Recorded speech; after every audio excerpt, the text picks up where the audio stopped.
वक्रतुंड महाकाय सूर्यकोटि समप्रभा निर्विघ्नं कुरु मे देवो सर्वकार्येषु सर्वदा। पुंडलीकवरदा हरी विठ्ठल श्री ज्ञानदेव तुकाराम। पंढरीनाथ भगवान की जय। माऊली ज्ञानेश्वर महाराज की जय। जगद्गुरु संत तुकाराम महाराज की जय। सब संतन की जय।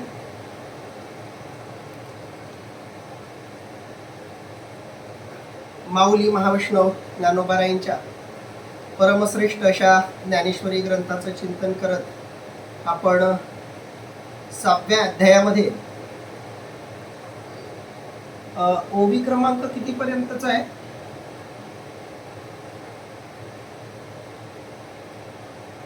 एकदा ओवी क्रमांकाचं कन्फर्म सांगा बरं.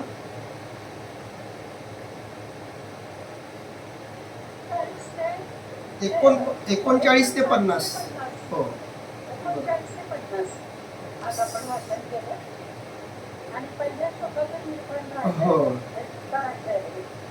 7व्या अध्यायातल्या आपण 38 क्रमांकाच्या ओव्यांपर्यंतचा टप्पा पार पाडलेला आहे.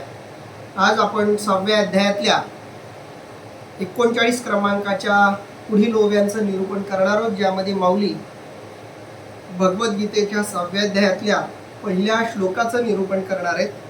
आतापर्यंत आपण बघितलं की माऊलींनी 7व्या अध्यायाची सुरुवात करण्यापूर्वी 7व्या अध्यायाचं महात्म्य, 7व्या अध्यायाचं श्रेष्ठत्व, त्याचबरोबर गीतेचं महात्म्य आणि या गीतेचं श्रेष्ठत्व किंवा महत्त्व निरूपण ज्या मराठी भाषेमधून ज्ञानोबारायांनी केलं, त्या मराठी भाषेचं महत्त्व, या सगळ्या गोष्टींचं वर्णन माऊलींनी आतापर्यंत केलं. परंतु नेमकं भगवंत अर्जुनाला काय म्हणाले ही कथा प्रामुख्यानं सांगावी असा आग्रह निवृत्तीनाथाधिक सर्व श्रोत्यांचा असल्यामुळं आपल्या मूळ विषयाकडं माऊली वळले आणि भगवंत काय म्हणतायत त्याचं निरूपण आज माऊली सुरुवात करणार आहेत. त्यातला पहिला भगवान श्रीकृष्ण परमात्म्याच्या मुखातला हा श्लोक आहे. श्री भगवान उवाच अनाश्रित कर्मफलम कार्यकर्म करोति यः स संन्यासी च योगी च न निरग्निर्न चाक्रियः. अर्थात श्री भगवान म्हणतात, कर्मफलाची अपेक्षा न करता अवश्य कर्तव्य कर्माचे जो अनुष्ठान करतो तोच संन्यासी व योगी होय. केवळ कर्मत्याग करणारा अतएव अक्रिय पुरुष संन्यासी किंवा योगी होऊ शकत नाही. अर्थात भगवान श्रीकृष्ण परमात्मा कर्मत्याग, कर्मयोगी, कर्मसन्यासी या शब्दांमधला अनुबंध इथं उलगडताना दिसत आहेत.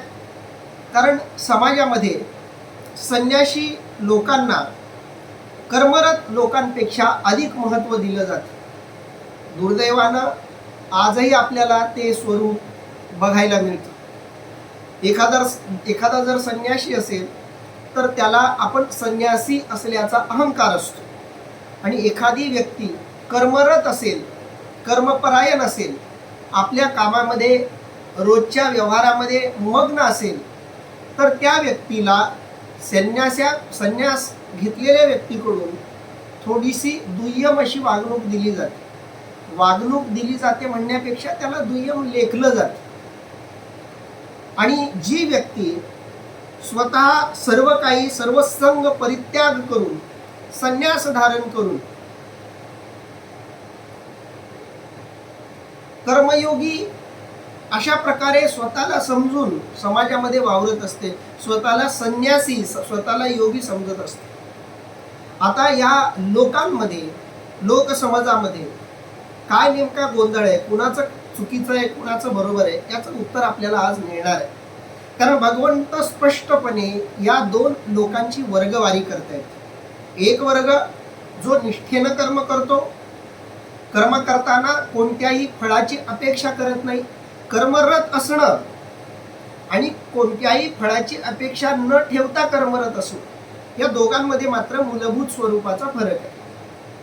आपण जर थोडंसं सूक्ष्मपणे याच्या आत शिरलो तर आपल्याला 4 प्रकारची लोक दिसत आहेत. एक वर्ग असा आहे जो कर्म करतोय पण कर्माचं फळ मिळावं म्हणून कर्म करतो,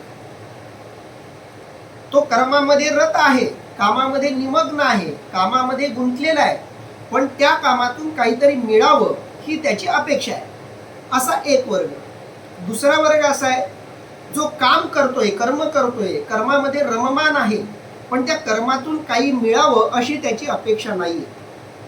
भगवंतानं आपल्याला जबाबदारी म्हणून हे कर्म दिलंय. आपण मनुष्य शरीराला आलो म्हणजे कोणतं तरी कर्म करणं अनिवार्य आहे.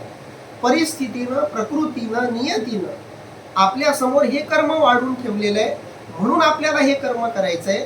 कर्म करणं आपली जबाबदारी आहे, आपलं कर्तव्य आहे. या भावनेनं ते कर्म करणं आणि या भावनेनं कर्म करत असल्यामुळं या कर्मातून दुसरं काही मिळावं अशी अपेक्षा न ठेवता कर्म करणार, हा दुसरा वर्ग. आता हेच दोन वर्ग आपल्याला संन्यासी लोकांमध्ये सुद्धा सापडतात. संन्यासी म्हणजे कोण? तर ज्याच्या समोर नियतीनं, प्रकृतीनं काही एक कर्तव्य कर्म वाढून ठेवलेलं होतं, पण ते कर्तव्य कर्म त्यागून, ते कर्तव्य कर्म सोडून त्यानं संन्यास धारण केलेला, म्हणजे प्रापंचिक गोष्टींचा त्याग केलेला, व्यावहारिक गोष्टींचा त्याग केलेला आणि तो संन्यासी बनलेला. आता या संन्यासी लोकांमध्ये सुद्धा आपल्याला दोन प्रकार दिसतात. एक, त्याला आतूनच उपरती झालेली आहे की कोणतंही कर्म लौकिकदृष्ट्या करण्यापेक्षा त्या कर्मामध्ये संन्यासी वृत्ती जर धारणच करायची आहे तर मग ती कर्म करायचीच कशाला, या भावनेनं जो सर्वसंग परित्यागी झालाय, जो आतून संन्यासी झालाय आणि आतला संन्यास ज्याच्या बाह्य अभिव्यक्तीतून व्यक्त झालाय, आतून जो वैराग्यवान झालाय आणि म्हणून त्याला वाटते की या कोणत्याही गोष्टीमध्ये रस नाही, म्हणून जे आतलं वैराग्य आहे ते त्याच्या बाहेरून दिसू लागले. आतून वैराग्य आलंय म्हणून त्यानं भगवं धारण केलंय, आतून वैराग्य आलंय म्हणून त्यानं प्रपंचाचा, व्यवहाराचा, लौकिक गोष्टींचा त्याग केलेला. असा संन्यासांमधला एक वर्ग जो निष्काम कर्मयोगी आहे, त्याच्या तुल्य आहे, त्याच्या योग्य आहे. आणि चौथा वर्ग संन्याशांमधला दुसरा वर्ग असा आहे की जो लौकिक कर्माचा त्याग केला असं भासवतो, पण ज्याचे आतली कर्म सुटलेली नाहीये, आतून जो संन्यासी झालेला नाहीये पण बाहेरून संन्यास धारण केलेला आहे. तो बाहेरून संन्यासी दिसतो पण आतून मात्र त्याच्या मनात अभिलाषा, कर्मफळाची अपेक्षा किंवा लोभ, लालसा, वासना या गोष्टी असतात. अशा चार प्रकारच्या लोकांचा आपल्याला साधारणपणे या श्लोकाच्या आधारे वर्गवारी, वर्गीकरण करता येईल. मग या सगळ्यांमधला श्रेष्ठ वर्ग कोणता, श्रेष्ठ कोण या चौघांमधला?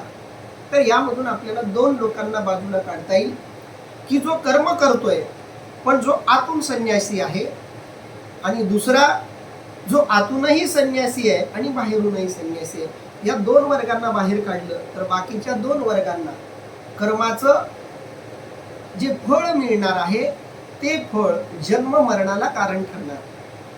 या दोघांचं जन्म मरण अनिवार्य आहे, कारण त्यांचं कर्म त्यांच्या पुढच्या जन्माला कारण तयार करतात. पुढच्या जन्मासाठी लागणारं जे सूक्ष्म शरीर आहे त्या शरीरामधल्या विषय, वासना, आकांक्षा या सगळ्यांना या दोन्ही प्रकारची कर्म जन्माला घालणार आहे. संन्यास धारण केलाय पण आतमध्ये फलासक्ती आहे, म्हणजे जो आतून संन्यासी झालेला नाहीये त्यानं बाहेरून काय केलं काय केलं नाही याच्यावर काहीही ठरत नाही. आध्यात्मिक फळ, आध्यात्मिक पात्रता, आध्यात्मिक योग हा केवळ आतल्या स्थितीवरून निश्चित होत असतो. तुम्ही आतून कसे आहात याच्यावरूनच तुमचं आध्यात्मिक फळ ठरत असतं. तुम्ही आतून संन्यासी असाल तर बाहेरून तुम्ही कितीही कर्मकांडी दिसा, बाहेरचं कर्म तुम्हाला बाध्य ठरत नाही, बाधक ठरत नाही. तुम्ही आतून निष्काम झालेला नाहीयेत तर तुम्ही बाहेरून कितीही संन्यासी असल्याचा आवाना, संन्यासी असल्यासारखं कर्म करा, संन्यासी असल्यासारखं भासवा, पण तुम्हाला कर्मातून मुक्ती नाही. हीच गोष्ट इथं भगवंत सांगतायत की ज्यानं कर्मफळाची अपेक्षा न करता सगळ्या कर्मांचं अनुष्ठान केलेलं आहे तो संन्यासी आणि योगी आहे. ज्यानं कर्माची अपेक्षा टाकून दिलेली आहे, कर्मफळाची भावना टाकून दिलेली आहे, पण कर्मामधलं अनुष्ठान मात्र कधी केलेलं नाही. तो मन लावून कर्म करतोय, गुंतून कर्म करतोय, पण या कर्मातून काही वेगळं मिळावं अशी त्याची अपेक्षा नाही. याच्याशिवाय दुसरा जो वर्ग आहे, कर्माचा त्याग करतोय, सगळ्या प्रकारच्या क्रियेचा त्याग केलेला आहे, अशी व्यक्ती कोणत्याही परिस्थितीत संन्यासी किंवा योगी होऊ शकत नाही असं स्पष्टपणे भगवंत म्हणतात. केवळ कर्मफलाचा त्याग केलाय, कोणत्याही प्रकारची क्रिया तो करत नाही, अक्रिय बनलेला आहे, त्याला संन्यासी म्हणता येत नाही. ज्यानं कर्मफळाचा त्याग केलाय, कर्माची अभिलाषा त्यागलेली आहे, तोच खरा योगी आहे. या प्रकारचं वर्णन भगवंत करतात स्पष्टपणे. कर्मयोगी कोण, संन्यासी कोण, याचं स्पष्ट वर्णन, याची स्पष्ट व्याख्या माऊलींनी या श्लोकामध्ये केलेली आहे. आता या श्लोकाचं माऊली काय निरूपण करतायत ते आपण बघूयात. आईके योगी आणि संन्यासी जनी, हे एकची सिनाने झनी मानी, येरवी विचारी जती जव दोन्ही तव एकची ते. अर्थात भगवान श्रीकृष्ण म्हणाले, हे पहा पार्था, योगी आणि संन्यासी हे या जगात एकच होत. नामभेदाने वेगळे वाटतील हो, कारण विचार दृष्टीने पाहिले तर ते एकच ठरतात. योगी आणि संन्यासी, इथं योगी जो शब्द आलाय तो कर्मयोगी या अर्थाने आलाय, आणि संन्यासी जो शब्द आलेला आहे कर्म त्याग करणाऱ्याच्या दृष्टीने संन्यासी शब्द आलेला आहे.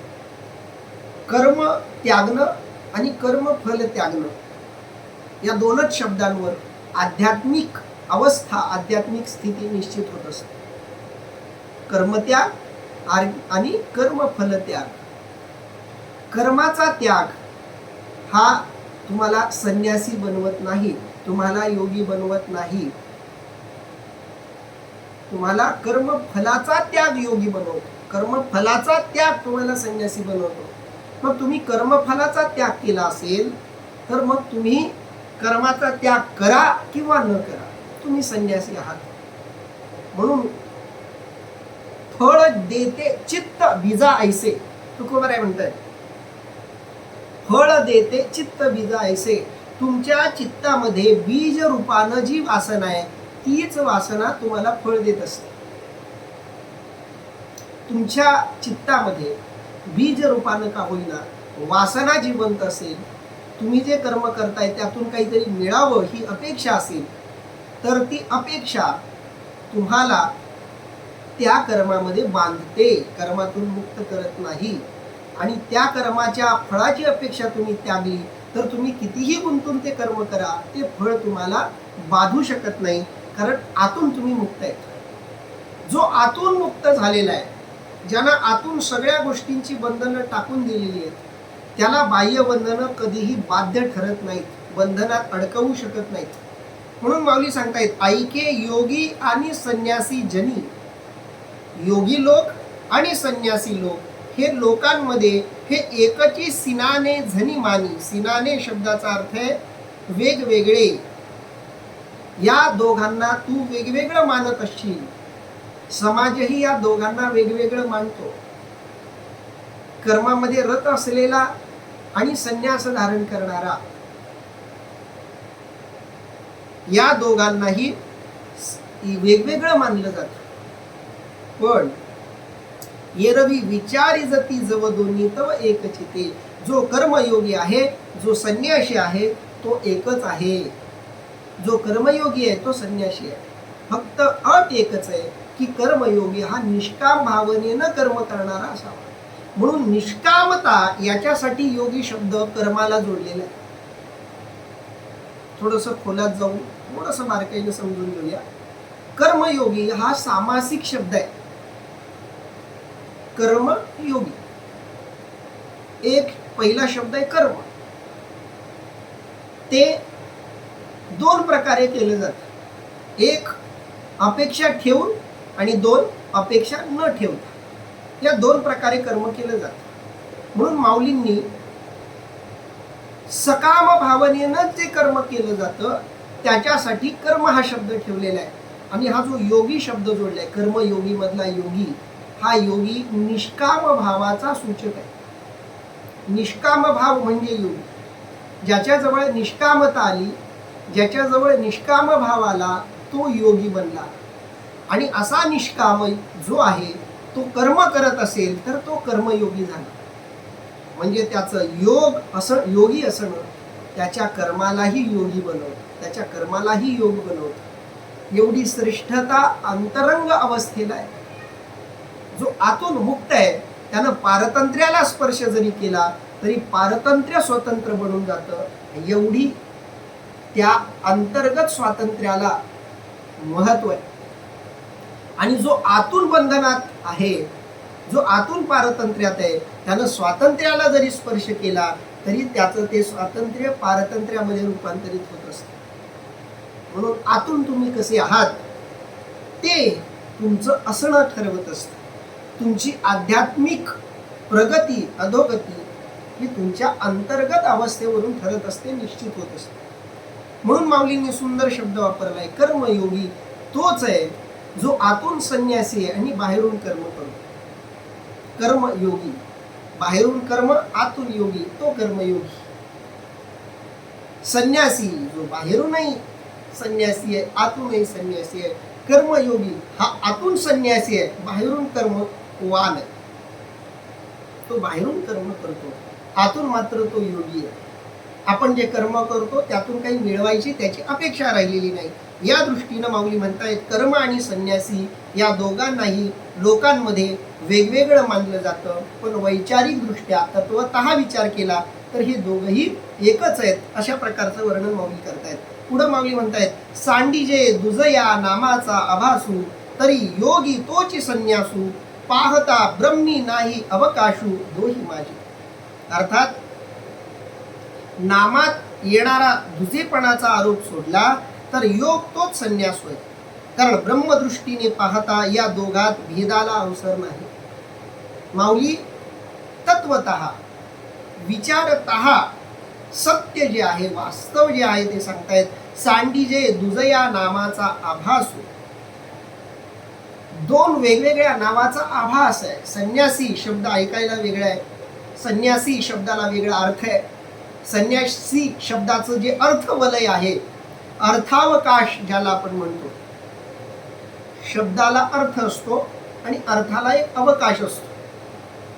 भाषा विज्ञानामध्ये ही संकल्पना थोडी जास्त सखोलपणे अभ्यासली जाते. आपण एखादा शब्द जेव्हा उच्चारतो तेव्हा त्या शब्दाला काही एक अर्थ असतो आणि अर्थ असतो म्हणून त्याला आपण शब्द म्हणतो, बरोबर. जसं अ ब क हा शब्दच आहे, पण याला आपण शब्द म्हणत नाही कारण या शब्दाला अर्थ नाही. ज्या शब्दाला अर्थ आहे त्यालाच आपण शब्द असं म्हणत असतो व्यवहारामध्ये. जसं कढई, इथं सुद्धा तीन वर्ण एकत्र आलेत, क ड ई. याच्यात फक्त अ ब हे दोन वर्ण नाही आहेत, क ड ई ही तीन वर्ण आलेली आहेत, पण त्याला एक अर्थ आहे. कारण कढई आपण स्वयंपाकघरात विशिष्ट पदार्थ वगैरे बनवण्यासाठी वापरतो, त्या वस्तूला तो शब्द आपण दिलाय कढई. पण अबक या शब्दाला अर्थ नाही, कारण अबक याच्या आजूबाजूला कोणताही अर्थ सूचित होणारा अर्थ घटक नाही, कढईला आहे. याच्या उलट आपण बक अ असा शब्द उच्चारला तर त्यालाही अर्थ नाही. केवळ अर्थरहित अशी अक्षर एकत्र केली म्हणजे त्याचा शब्द होत नाही. अर्थसहित अक्षर म्हणजे शब्द, ही गोष्ट स्पष्ट तुमच्या लक्षात आली असेल.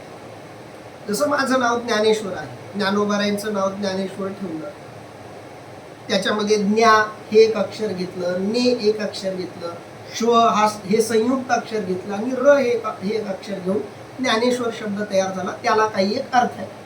म्हणजे मराठीमध्ये कोणत्याही भाषेमध्ये ज्या अक्षर समूहाला अर्थ असतो त्याला आपण शब्द म्हणतो. शब्दाची व्याख्या तुमच्या लक्षात आली असेल. आता त्या प्रत्येक अर्थाचं एक वलय असतं. अर्थाचं वलय. अर्थाचं वलय म्हणजे काय? एखाद्या शब्दाला जो अर्थ असतो तो अर्थ कधी कधी मर्यादित असतो आणि कधी कधी तो खूप व्यापक असतो. जसं आई शब्द आहे, आई शब्दाला एक व्यापक अर्थ आहे, त्याचं अर्थवलय मोठं आहे. काही शब्द असे आहेत की त्याचा अर्थवलय मोजकं आहे, मर्यादित आहे. जसं कढई शब्द मी उच्चारला, कढई शब्द म्हटलं की ती विशिष्ट वस्तू आपल्या डोळ्यासमोर येते, त्याच्याशिवाय दुसरी कोणती वस्तू आपल्या डोळ्यासमोर येत नाही. म्हणून कढई या शब्दाचा अर्थवलय मर्यादित आहे. आई या शब्दाचा अर्थवलय व्यापक. पण या दोन्ही शब्दांमध्ये वेगवेगळे अर्थ आहेत. तसं योगी आणि संन्यासी या दोन शब्दाचं जे अर्थवलय आहे ते व्यापक आहे. त्या दोन्ही शब्दांची व्याप्ती मोठी आहे. पण माऊलींनी या दोन्ही शब्दांच्या अर्थवलयातलं साम्य इथं शोधून काढलं, साम्य इथं मांडलंय. व्यावहारिक दृष्ट्या विचार केला तर योगी शब्दाचं अर्थवलय स्वतंत्र आहे, संन्यासी शब्दाचं अर्थवलय स्वतंत्र आहे. जगामध्ये लौकिक दृष्ट्या या दोन्ही शब्दाला वेगवेगळे अर्थ आहेत, वेगवेगळे संदर्भ आहेत. पण हा भेद केवळ लौकिक दृष्ट्या आहे. अध्यात्माच्या क्षेत्रात तुम्ही हे दोन शब्द उच्चारले तर जो योगी आहे तोच संन्यासी आहे, जो संन्यासी आहे तोच योगी आहे, असं माऊली इथं स्पष्ट सांगतायत. सांडिजे दुजया नामाचा आभास.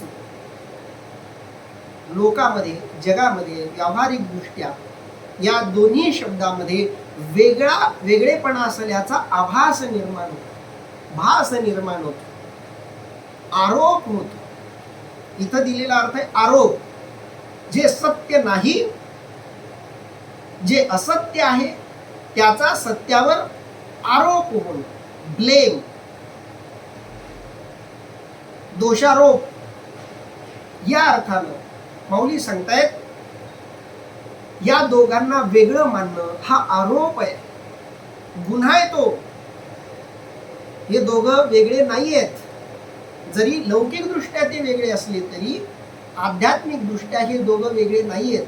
ह्या दोघांना वेगळं मानणं हा या दोघांवर केलेला आरोप आहे, जो की सत्य नाही. कारण हे दोघं एकच आहेत. तरी योगी तोच संन्यास. आम्ही सांगताय जो योगी आहे तोच संन्यासी आहे. इथं शब्द थोडेसे नीट आपल्याला समजून घ्यायचे आहेत, कारण आतापर्यंतचा सगळा संदर्भ डोळ्यासमोर ठेवून आपल्याला या शब्दांचा विग्रह करायचा आहे किंवा त्याचा अर्थवलय समजून घ्यायचा आहे. योगी शब्दाचा अर्थ इथं कोणता योगी? कर्मयोगी. कारण योग आणि योगी हे शब्द ज्ञानेश्वरीमध्ये, गीतेमध्ये वेगवेगळ्या संदर्भात वेगवेगळ्या अर्थाने आलेले आहेत. काही ठिकाणी योगी हा शब्द पतंजली योग सूत्रांमधला जो योग शब्द आहे त्याचा जो नामधारक आहे, त्याचं जे नाम आहे त्याच्यासाठी योगी हा शब्द आलेला आहे. म्हणजे ज्यानं अष्टांग मार्गानं अष्टांग योग करून स्वतःची सप्तचक्र जागृत करून समाधी अवस्थेपर्यंतच ध्येय गाठलेलं आहे त्याला योगी म्हटलं जातं. हा योगी शब्दाचा गीतेमध्ये आणि ज्ञानेश्वरीत आलेला एक अर्थ. दुसरा जो योगी शब्दाचा अर्थ आहे तो आहे कर्मयोगी. इथं जिथं योगी शब्द येतोय तिथं तो शब्द कर्मयोगी या अर्थानं वापरायचा. आणि कर्मयोगी कोण? तर जो निष्काम भावनेनं कर्म करतो तो कर्मयोगी. आणि जो सकाम भावनेनं कर्म करतो तो कर्म करणारा किंवा कर्मी. एवढाच आपल्याला त्याचा अर्थ लक्षात घ्यायचा आहे. म्हणून कर्म करणारा कर्मयोगी होऊ शकत नाही. निष्काम भावनेनं कर्म करणारा कर्मयोगी ठरतो. आणि जो कर्मयोगी आहे म्हणजे जो निष्काम भावनेनं कर्म करणार आहे तोच संन्यासी आहे. मग त्यानं भगवे धारण करो किंवा न करो, त्याच्या भगव्या असण्याचा काहीही फरक पडत नाही. नाहीतर तुकोबाराय म्हणतायत भगवे तरी श्वान सहज वेश त्याचा, भगवे तरी श्वान सहज वेश त्याचा. जर भगव असणं संन्यासी असण्याचं लक्षण मानलं जात असतं तर कुत्रे सगळे संन्यासी ठरले असते. एवढा स्पष्ट आणि विद्रोही विचार तुकोबारायांनी मांडलाय. म्हणून भगव असणं, भगवत धारण करणं हे संन्यासी असण्याचं लक्षण नाहीये. जो आतून संन्यासी झालाय तो तोच आहे ज्याच्या आत निष्कामता जन्माला आलेली आहे, जो निष्काम भावाला उपलब्ध झालेला आहे. आणि जो असा निष्काम भावाला उपलब्ध झालाय तोच संन्यासी आहे. तरी योगी तोच संन्यासू, पाहता ब्रह्मी नाही अवकाशू, दोही माझे. माऊली सांगतायत ब्रह्म स्थितीला उपलब्ध झालेला, पाहता ब्रह्मी नाही अवकाशू. अवकाशू म्हणजे भेद. ब्रह्मतत्व जे आहे, ब्रह्मरूपत्व जे आहे, त्या ब्रह्मरूपत्वाच्या बाबतीत या दोघांमध्येही भेद नाही. या दोघांना एक करणारा, या दोघांमध्ये अभेद निर्माण करणारा असा जो विचार आहे तो ब्रह्मत्वाचा आहे. कारण दोघही ब्रह्माशी एकरूप झाले. बघा, आतून तुमचं अनुसंधान कुणाशी आहे ह्याच्यावरून तुमचं सगळं ठरणार. एखादं झाड प्रचंड अशा वाळवंटातही हिरवगार असतं आणि एखादं झाड प्रचंड अशा पाण्याच्या व्यवस्थित वातावरणात असूनही सुकून जातं. अशी दोन्ही झाडं डोळ्यासमोर आलं. एक झाड प्रचंड अशा वाळवंटात उगवले पण हिरवं आहे, आणि एक झाड सुपीक जमिनीत दिसतंय पण ते पूर्णपणे सुकलंय, वाळून गेले. का झालं असेल असं? त्या दोघांच्या मुळा कुठे आहेत? त्या मुळांमध्ये त्याचं उत्तर दडलेलं आहे. त्यांच्या अवस्थेचं अस्तित्व, वास्तव त्यांच्या मुळाशी आपल्याला शोधावं लागतं. प्रचंड अशा वाळवंटातही ते झाड जरी असलं तरी त्याच्या मुळा खोल जमिनीमध्ये कुण्यातरी नदीच्या एखाद्या झऱ्याशी, पाण्याच्या एखाद्या झऱ्याशी जुळले गेले. तिथून त्याला ती संजीवनी, तिथून त्याला ते पाणी मिळतं आणि म्हणून ते बाहेरून टवटवीत दिसतं. भलेही आजूबाजूला वाळवंट आहे आणि दुसरं सगळीकडे हिरवळ दिसते, सगळीकडे पाणी दिसतंय, सुपीक जमीन दिसते, पण ते सुकलंय कारण तिच्या मुळा कुण्यातरी एखाद्या शुष्क अशा खडकात अडकून बसलेत जिथून पाणीच येत नाही. तसं बाहेरून भगवई वस्त्र धारण केलेली आहेत पण मुळा कुठंतरी आत मनाची बीज वासनेत अडकलेत, सकामतेत अडकलेत. मग बाहेरून तो किती टवटवीत दिसो, किती त्याच्या चेहऱ्यावर तेज दिसो, किती तो भगवी वस्त्र त्याच्या अंगावर रुद्राक्ष वगैरे नामजप करताना दिसो, मुळा जर विषय वासनांमध्ये गेलेल्या असतील मनाच्या तर तो कर्मयोगी होऊ शकत, तो विषयीच आहे. आणि एखादा कितीही कर्मात अडकलेला असू द्या, जगाला वाटू द्या किती कर्मात बरबटलाय, पण त्याच्या भावना, त्याचं मन निष्कामतेच्या ब्रह्मतत्वाच्या स्वरूपाशी तल्लीन झालाय. जो आतून ब्रह्मत्वाला उपलब्ध झालाय, बाहेरून तो कसलीही कर्म करताना दिसतो. सज्जन कसायांची कथा हे याचं एक स्पष्ट, अगदी अंडरलाईन करावं असं उदाहरण, बोल्ड करावं असं उदाहरण. सज्जन कसाई मांस विक्रीचा व्यवसाय करायचे. मांस विक्री, लोकांच्या दृष्टीने विचार केला तर मांस विकणारा माणूस संन्यासी असू शकतो, अहिंसक असू शकतो, ही कल्पनाच कुणी करू शकणार. पण असा इतिहास आहे. वारकरी संतांनी प्रमाण देऊन हे सिद्ध केले की सज्जन कसायांसारखा संन्यासी दुसरा कुणी नाही. कारण त्यांना मांस विकायला देव मदत करतो. सज्जन कसाया विकू लागे मांस, माळ्या सावत्या सकृतू लागे. उच्च नीच काही नेणे भगवंत अभंगामध्ये वर्णन आहे. देवाला मांस म्हणजे मांस विक्री देव मदत करतोय. कर्म बघायला गेलं तर वाळवंटातल्या वातावरणासारखं बघणाऱ्याला वाटावं किती कर्मात अडकलंय, पैसे मिळावेत म्हणून मांस विकतो, पण आतून ब्रह्मत्वाशी तल्लीनता, सानिध्य प्राप्त झालेले सज्जन कसाई. मग खरा संन्यासी कोण? भगवी वस्त्र धारण करून विषय वासनांमध्ये मुळा ज्याच्या अडकल्या तो, का ब्रह्मत्वाशी एकरूप होऊन बाहेरून मांस विक्रीचा व्यवसाय करतो? कारण वडिलोपार्जित पद्धतीनं चालत आलाय म्हणून तो व्यवसाय करतात तो. माऊली सांगतायत जो कर्मयोगी आहे तोच संन्यासी आहे, त्यालाच संन्यासी म्हणावं. पाहता ब्रह्मी नाही अवकाशू, त्याच्यात आणि ब्रह्मी व्यक्तीत, ब्रह्मत्वाला उपलब्ध झालेल्या व्यक्तीत कोणत्याही प्रकारचा भेद नाही. नाही अवकाशू दोही माझी, अवकाशू म्हणजे भेद, या दोघांमध्येही भेद नाही.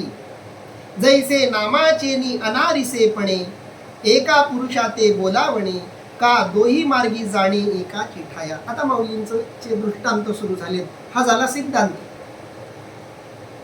काय आहे सिद्धांत? कर्मयोगी हाच संन्यासी. त्याचा सिद्धांत नाही, त्याचा अर्थ असा आहे, जसे एकाच पुरुषाला भिन्न नावांनी हाक मारावी किंवा दोन निराळ्या रस्त्यांनी एकाच ठिकाणी यावे. दोन उदाहरणं माऊलींनी दिली. आता मला काही जण ज्ञानेश्वर म्हणतात, काही जण सर म्हणतात, काही जण माऊली म्हणतात, आर्यन मला पप्पा म्हणतो. वेगवेगळी लोक वेगवेगळ्या नावाने हाक मारतात. माझे बाबा मला नावाने हाक मारतात, बहीण मला भाऊ म्हणते. वेगवेगळी संबोधनं माझ्यासाठी वापरली जातात. प्रत्येकासाठी अशी वेगवेगळी संबोधनं आहेत. ही वेगवेगळी नावं, ही वेगवेगळी संबोधनं सूचित करणारी व्यक्ती एकच आहे. एकाच व्यक्तीला अशा वेगवेगळ्या नावांनी बोललं जातं, बोलवता येतं.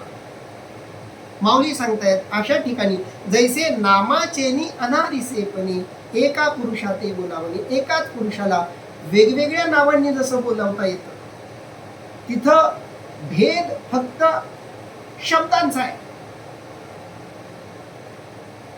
भाऊ या शब्दापेक्षा पप्पा हा शब्द वेगळा, त्याच्यापेक्षा माऊली शब्द वेगळा, त्याच्यापेक्षा सर शब्द वेगळा, त्याच्यापेक्षा ज्ञानेश्वर शब्द वेगळा. सगळे शब्द वेगवेगळे आहेत, पण शब्दातून सूचित होणारा, संबोधित होणारी व्यक्ती एकच आहे. तसं माऊली सांगतायत योगी वेगळा वाटतो, संन्यासी वेगळा वाटतो, पण या दोन्ही अर्थाने जी व्यक्ती बोधित होते, सूचित होते, ती व्यक्ती एकच आहे. मग योग्याला संन्यासी म्हणा किंवा संन्यासाला योगी म्हणा, दोघं एकच आहे. किंवा दुसरं उदाहरण, दोही मार्गे जाणे एकाची ठाया. एकाच ठिकाणी दोन मार्गाने जाता येतं. कोणतंही ठिकाण उदाहरणादाखल घ्या. तुम्ही आता या घडीला ज्या ठिकाणी आहात त्या ठिकाणी येण्याचे वेगवेगळे मार्ग असू शकतात. एखादा पूर्वेकडून येईल, एखादा पश्चिमेकडून येईल, एखादा दक्षिणेकडून, एखादा उत्तरेकडून. तुम्ही जिथं आहात त्याच्या चारही दिशेनं तुमच्यापर्यंत येता येतं. त्याचे मार्ग वेगळे आहेत, पण पोहोचण्याचं ठिकाण एकच आहे. तसं तुम्ही कर्म मार्गानं या किंवा संन्यासी मार्गाने या, जे मुक्कामाचं ठिकाण आहे, जिथं जायचं आहे, ती अवस्था आहे ब्रह्मी. ब्रह्मी हे ते तत्व आहे. सबंध ज्ञानेश्वरी, सबंध भगवद्गीतेत, सबंध अध्यात्मात, समग्र संत साहित्यात आग्रहानं प्रतिपादिलेला जर शब्द कोणता असेल, विषय कोणता असेल, आताच्या संदर्भात सांगायचं झालं तर ज्या अर्थवलयाला स्पष्ट करण्यासाठी हे सगळं लिहिलं गेलंय, ते अर्थवलय सूचित करणारा शब्द म्हणजे ब्रह्मी. ब्रह्मतत्वात स्थित होणं, आत्मरूपाशी एकरूप होणं, आत्म्याचं परमात्म्यात विलीनीकरण होणं, त्या ब्रह्मरूपत्वाचाच आग्रह सगळ्यांनी धरला. त्याच्यासाठीच सगळे धर्मग्रंथ निर्माण झालेत, त्याच्यासाठीच सगळे संप्रदाय निर्माण झालेत. सगळे धर्म, सगळे संप्रदाय, सगळ्या उपासना पद्धती त्या तत्वाला उपलब्ध होण्यासाठी निर्माण झालेले आहेत. आणि माऊली सांगतायत तिथं पोहोचण्याचे मार्ग वेगवेगळे आहेत. म्हणून मी नेहमी म्हणतो, उपासना मार्ग वेगळे असले तरी त्यांचं वेगळेपण हे तुमच्यात असलेल्या भेदामुळे तुम्हाला दिसतंय. जो अभेदावस्थेला पोहोचला, ज्याला अभेदत्व कळालं, त्याला पंथांमध्ये भेद दिसत नाही.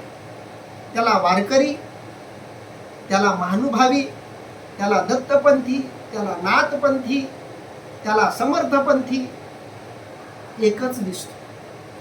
कोणत्याही संप्रदायाचा जरी असला तरी तो त्याच मार्गाला निघाला हे त्याला लगेच कळतं.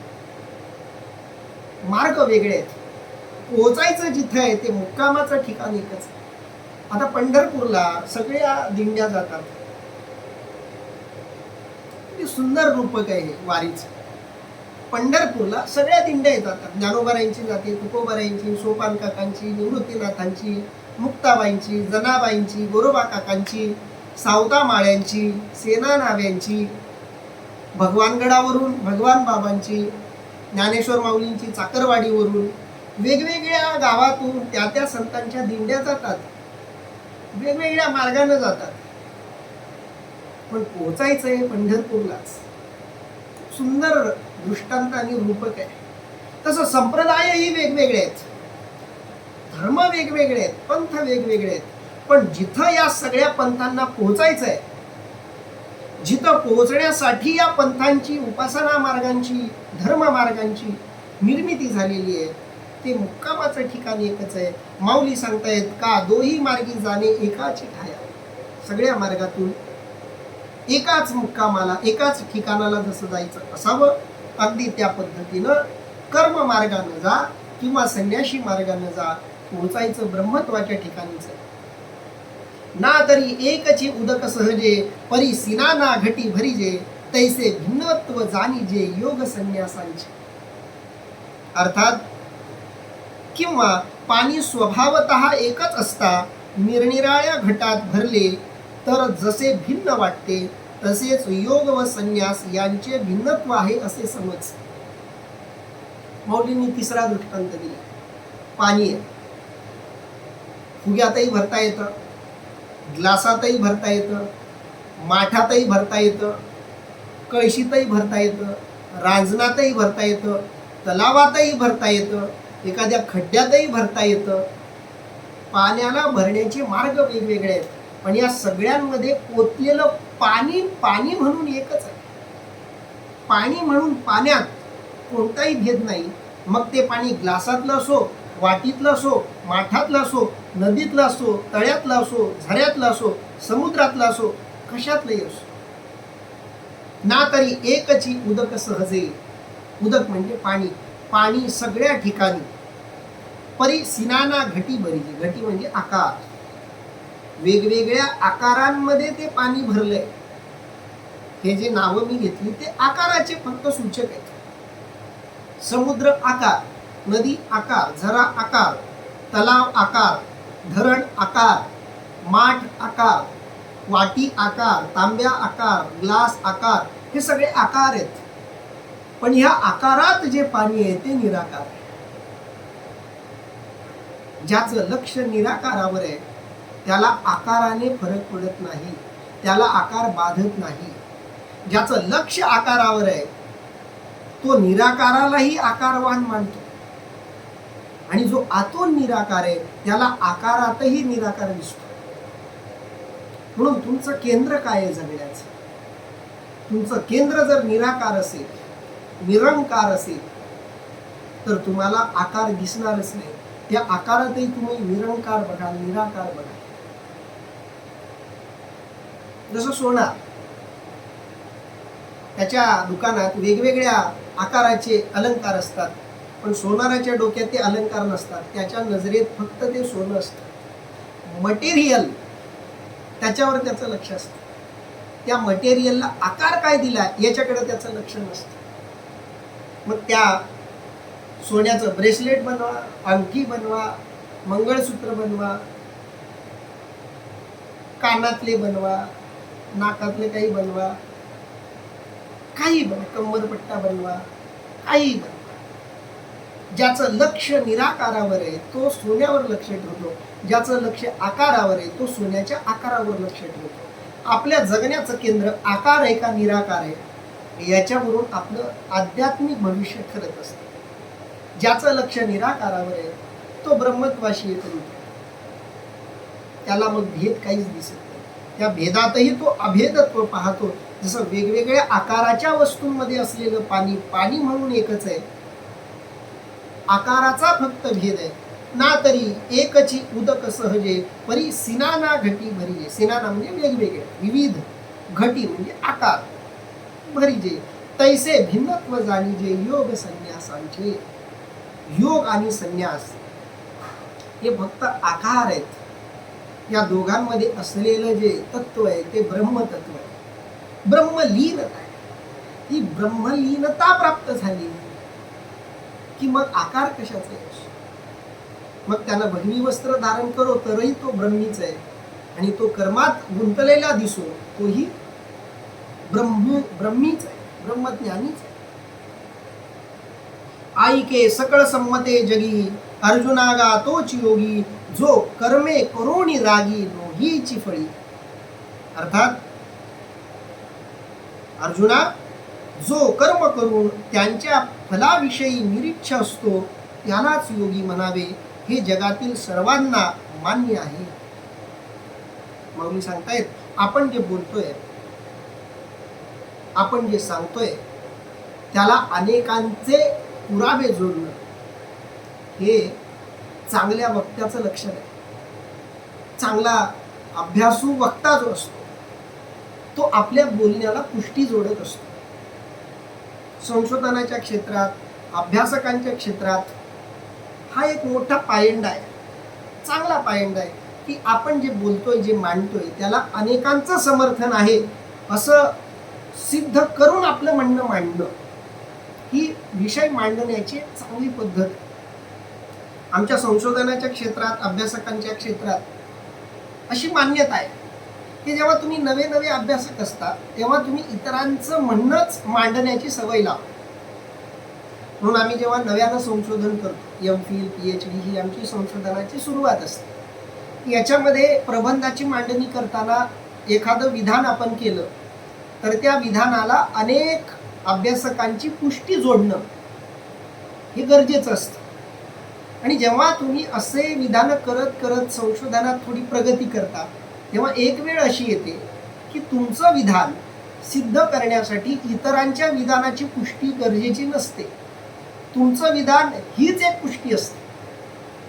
तसं काही अभ्यासक आहेत आता मराठीमधले की त्यांचं वाक्य म्हणजे प्रमाण, त्यांनी म्हटलं म्हणजे म्हटलं, त्यांचं म्हणणं सिद्ध करण्याची गरज नाही असे स्वयंसिद्ध अवस्थेला पोहोचलेले अभ्यासक असतात प्रत्येक क्षेत्रामध्ये.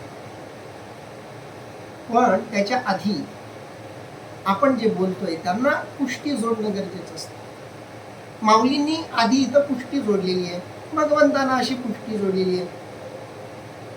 ऐके सकळ संमते जगी, अर्जुना ऐक, सगळ्यांच्या संमतीनं जगामध्ये ज्याला सगळ्यांची संमती आहे ती संमती यावर आहे की अर्जुनागा तोच योगी, त्यालाच योगी म्हणावं, जो कर्मे करून रागी. रागी शब्दाचा अर्थ आहे आसक्त, मोहेची फळी. फळी म्हणजे फळ, काहीतरी मिळावं ही इच्छा, आकांक्षा ज्याच्याकडे नाही. कर्म करून जो फळामध्ये आसक्त नाही, कर्म करतोय पण कर्माच्या फळात जो आसक्त नाही, कर्म करतोय पण फळामध्ये ज्याला रस नाही, कर्म करतोय पण फळाशी जो बांधला गेलेला नाही, तोच योगी आहे. अशा या वाक्याला सगळ्या जगाच्या लोकांनी संमती दिलेली, म्हणून हे विधान खूप महत्वाचं आहे. कर्माचा त्याग ज्यानं केलेला आहे, कर्म फळाचा त्याग ज्यानं केलेला आहे तो योगी आहे. या गोष्टीला सगळ्या सुज्ञ लोकांचं समर्थन आहे असं इथं माऊली म्हणतात. जैसी मही हे उद्भिजे, जनी अहमबुद्धी विन सहजे, आणि तेथीची तिये बीजे अपेक्षिना. अर्थात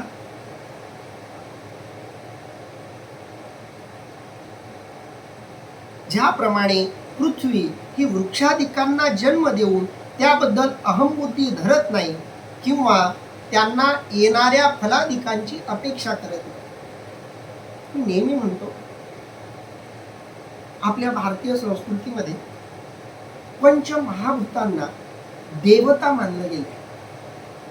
जेव्हा माणूस नव्यानं या पृथ्वीवर जन्माला येत होता, सजीवामध्ये जेव्हा विचार करण्याची पात्रता निर्माण होत होती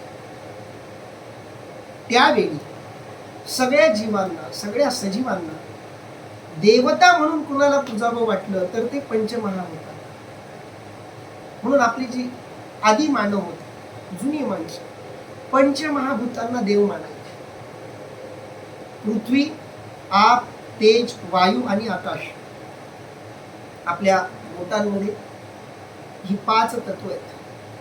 हे बोट पृथ्वी तत्वाचं सूचक. पृथ्वी हे आप, तेज हे वायू आणि हे आकाश, अशी 5 तत्व आपल्या शरीरामध्ये आहेत. या 5ही तत्वांना देव मानलं गेले, कारण या 5ही तत्वांचं प्रतिनिधित्व करणारे जे आहेत ते निष्काम कर्मयोगी आहेत, ते ब्रह्मलीन आहेत, ते ब्रह्मतत्ववान आहेत.